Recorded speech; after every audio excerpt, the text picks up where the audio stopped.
Good morning students. My name is Meenu Naruka from Rajasthan TT college.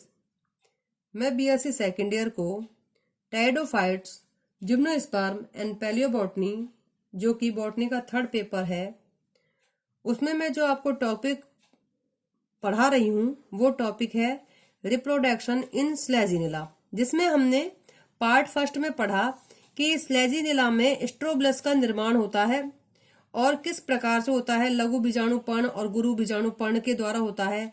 ये मैंने आपको बताया था कि अलग अलग जो जातियां होती हैं उसमें गुरु बीजाणुपर्ण और लघु बीजाणुपर्ण की स्थिति अलग अलग हो सकती है, ये भी बताया।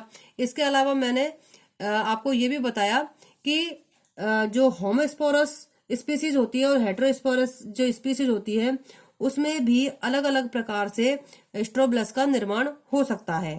ठीक है, तो इसी आधार पर आज मैं आपको बताऊंगी कि जो स्ट्रोब्लस जो होते हैं, अभी तो हमने पढ़ा कि स्ट्रोब्लस जो होते हैं उनकी स्ट्रक्चर किस प्रकार से होती है। इसके अलावा हमने पढ़ा कि ये अलग अलग जातियों में अलग अलग प्रकार का भी पाया जा सकता है। इसके अलावा हम आज पढ़ेंगे स्ट्रोब्लस के बारे में कि जो स्ट्रोब्लस होते हैं वो कई प्रकार से हो सकते हैं, जैसे समबीजाणुधानिक शंकु, ठीक है, होमोस्पोरस स्ट्रोब्लस, ठीक है, होमोस्पोरस स्ट्रोब्लस, स्लेजिनिला ग्रेसिलिस तथा स्लेजिनिला एट्रोफिरिडिस आदि जातियों में शंकु पर केवल एक ही प्रकार के बीजाणुपर्ण, दैट मीन्स स्पोरोफिल, या तो गुरु बीजाणुपर्ण होंगे, दैट मीन्स मेगा स्पोरोफिल, या फिर लघु बीजाणुपर्ण ही उपस्थित होंगे। कहने का मीन्स ये है कि जो होमोस्पोरस जातियां होती हैं जिसमें कि एक ही प्रकार के जो स्पोर्स जो होंगे उनका निर्माण होगा, तो वो जातियां होती हैं समान प्रकार के स्पोर्स का निर्माण करती हैं, तो उसे क्या कहेंगे, होमोस्पोरस स्पीसीज कहते हैं। तो होमोस्पोरस जो स्पीसीज होंगी उस पर होमोस्पोरस स्ट्रोब्लस का ही निर्माण होगा। कहने का मीन्स ये है कि एक प्लांट है तो केवल एक प्लांट में केवल और केवल लघु बीजाणुपर्णों का निर्माण होगा, जैसे कि माइक्रोस्पोरोफिल जो होंगे उनका निर्माण होगा केवल। जब यहाँ पर केवल लघु बीजाणुपर्ण का निर्माण हो रहा है तो लघु बीजाणुपर्ण आपस में कॉम्पैक्ट होकर जो स्ट्रोब्लस का निर्माण करेंगे तो वो किस प्रकार का होगा, केवल और केवल लघु बीजाणुपर्णों से मिलकर बना होगा। ठीक है, तो उसमें केवल लघु बीजाणुधानियां बनेंगी और जो उसमें स्पोर बनेंगे वो लघु बीजाणु बनेंगे, दैट मीन्स माइक्रोस्पोरी बनेंगे। तो दूसरी स्थिति भी ऐसी हो सकती है कि ऐसा भी हो सकता है कि एक प्लांट ऐसा भी होगा जिसमें कि केवल गुरु बीजाणुपर्णों का ही निर्माण होगा, मतलब ऐसे स्ट्रोब्लस का निर्माण होगा जिसका निर्माण केवल गुरु बीजाणुपर्ण के द्वारा होता है, दैट मीन्स मेगा स्पोरोफिल के द्वारा होगा। और ये मेगा स्पोरोफिल जो होंगे आपस में संगठित होकर एक स्ट्रोब्लस का निर्माण करेंगे और इसमें मेगा स्पोरोंजियम जो होंगी उनका निर्माण होगा और उसमें मेगा स्पोर का निर्माण होगा। ठीक है, लेकिन जो हेटेरोस्पोरस स्पीसीज जो होती है, ठीक है, हेटेरोस्पोरस जो स्पीसीज होंगी उसमें दोनों ही प्रकार के मतलब पर्ण हो सकते हैं। जैसे कि मैंने आपको एग्जांपल में बताया, जैसे इसमें देखिए ये जो डायग्राम है और इसमें स्ट्रोब्लस किस तरीके का है, इसमें किस तरीके का कि इसमें है ना, यहां तो गुरु बीजाणुधानियां हैं, दैट मीन्स मेगा स्पोरोंजियम है, और मेगा स्पोरोंजियम का निर्माण किस पर हो रहा है, मेगा स्पोरोफिल पर हो रहा है। तो यहाँ पर मेगा स्पोरोफिल भी है। इसी तरह यहाँ पर आप आगे देखिए, यहाँ पर माइक्रोस्पोरोफिल है और माइक्रोस्पोरोफिल जो है उन पर किसका निर्माण होगा, माइक्रो बीजाणुधानियां जो होंगी, माइक्रोस्पोरोंजियम जो होंगी, और उनमें निर्माण किसका होगा, माइक्रोस्पोर का होगा। मतलब एक ही स्ट्रोब्लस में दोनों प्रकार के स्पोरोफिल होंगे, माइक्रोस्पोरोफिल तथा मेगा स्पोरोफिल होंगे। इसी प्रकार से इसमें दोनों प्रकार की बीजाणुधानियां होंगी, स्पोरोंजियम होंगी, दैट मीन्स मेगा स्पोरोंजियम और माइक्रोस्पोरोंजियम दोनों प्रकार से होंगे। इसी प्रकार दोनों प्रकार के स्पोर्स इसमें बनेंगे। तो विषम बीजाणुधानिक शंकु, ठीक है, दैट मीन्स हेटेरोस्पोरस स्ट्रोब्लस। जब शंकु के अक्ष पर दो प्रकार के अर्थात लघु तथा गुरु बीजाणुपर्ण मिलते हैं और शंकु पर लघु तथा गुरु बीजाणुपर्ण दोनों भिन्न भिन्न प्रकार से लगे रहते हैं। उनके लगने की व्यवस्था तो मैंने आपको बताई दी, अलग अलग प्रकार से हो सकती है। तो इस प्रकार के जो स्ट्रोब्लस होते हैं उनको विषम बीजाणुधानिक शंकु कहते हैं। ठीक है, अब हम जानते हैं कि जो स्ट्रोब्लस है उसमें गुरु बीजाणुधानी और लघु बीजाणुधानी है, उसका निर्माण होता है। अब हम बात करेंगे बीजाणुधानी, दैट मीन्स कौन सी बीजाणुधानी, लघु बीजाणुधानी तथा गुरु बीजाणुधानी में अंतर। क्या अंतर होता है? जो स्लेजिनेला है उसमें माइक्रोस्पोरोंजियम तथा मेगास्पोरोंजियम जो होता है उसमें मेन जो अंतर होंगे वो क्या क्या होंगे उसे हम पढ़ेंगे। तो सबसे पहले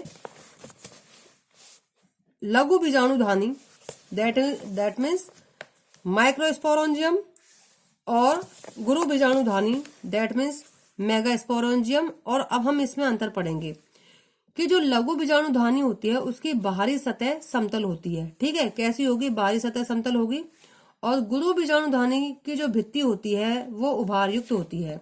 अब हम इसको डायग्राम में अभी हम देखेंगे। अभी पहले हम अंतर समझेंगे कि जो लघु बीजाणुधानी है इसकी सतह कैसी होगी? समतल होगी। और गुरु बीजाणुधानी की जो भित्ति होगी वो कैसी होगी? मतलब इस पर राइड्स पाए जाते हैं, उभार पाए जाएंगे।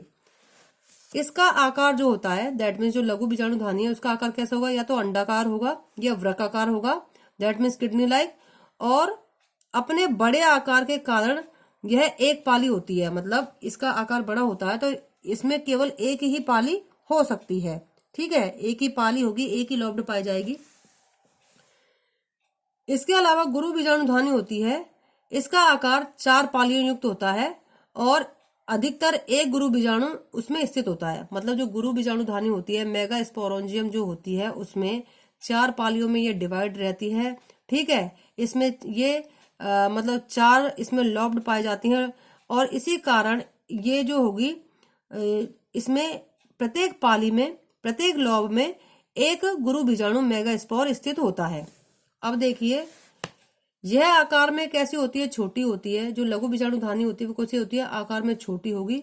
और इसमें लगभग जो माइक्रोस्पोर रहेंगे, लघु बीजाणु रहेंगे, पूर्ण रूप से बीजाणुधानी में भरे रहते हैं। ठीक है, कहने का मतलब ये है कि जो माइक्रोस्पोरोंजियम होती है उसमें आकार इसका छोटा होगा और इसमें जो माइक्रोस्पोर होते हैं वो भी ये पूर्ण रूप से इसकी भरी रहती है। लेकिन यहाँ पर देखिए गुरु बीजाणुधानी में क्या होगा कि यह आकार में बड़ी होने के बावजूद भी इसमें केवल और 4 ही गुरु बीजाणु मिलते हैं। ये प्रश्न आपसे पूछा जा सकता है कि स्लेजिनेला में एक गुरु बीजाणुधानी में कितने गुरु बीजाणु बनते हैं? इंपॉर्टेंट प्रश्न है।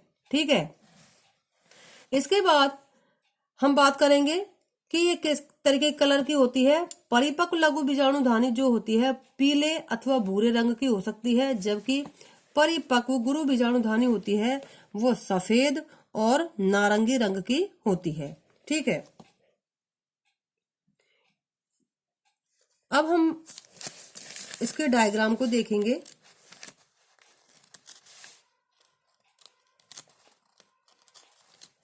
अब हम इसके डायग्राम को देखेंगे कि जो लघु बीजाणुधानी और गुरु बीजाणुधानी है। अब आप देख सकते हो कि जैसे हमने पढ़ा था कि जो लघु बीजाणुधानी होती है, माइक्रोस्पोरोंजियम होती है, वो कैसी होती है? तो अंडाकार होगी।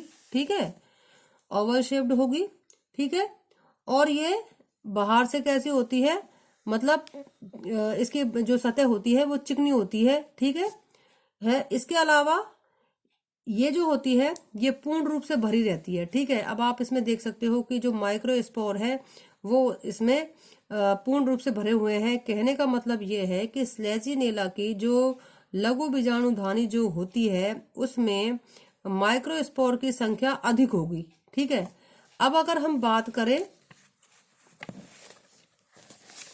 गुरु बीजाणुधानी की, तो गुरु बीजाणुधानी को आप देखिए, इसकी स्ट्रक्चर कुछ अलग प्रकार से होगी। इसकी स्ट्रक्चर जो होती है बाहर से कैसी होती है? ये थोड़ा सा खुरदरी टाइप होती है, इस पर कुछ उभार पाए जाते हैं। ये जो बीजाणुधानी होती है इस पर कुछ उभार पाए जाते हैं, है ना। और इसमें जो आप देखेंगे ये पालियों में डिवाइड रहती है। अभी इसमें ये चीज दिखाई नहीं गई है इस डायग्राम में, लेकिन पालियों का मतलब इस तरीके से ये 4 भागों में डिवाइड रहेगी और इसमें 4 गुरु बीजाणु पाए जाते हैं, मेगास्पोर पाए जाते हैं। ये मेगास्पोर, अब इस डायग्राम में ये मेगास्पोर है, ठीक है, ये मेगास्पोर है, और इसके अलावा ये मेगास्पोरोफिल है, और ये फीमेल गैमेटोफाइट है, ये फीमेल गैमेटोफाइट होगा। इस तरीके से अब हम देखेंगे कि गुरु बीजाणुधानी और लघु बीजाणुधानी में इस प्रकार से अंतर पाया जाता है। आज के लिए बस इतना ही, आगे हम कल पढ़ेंगे। Thank you.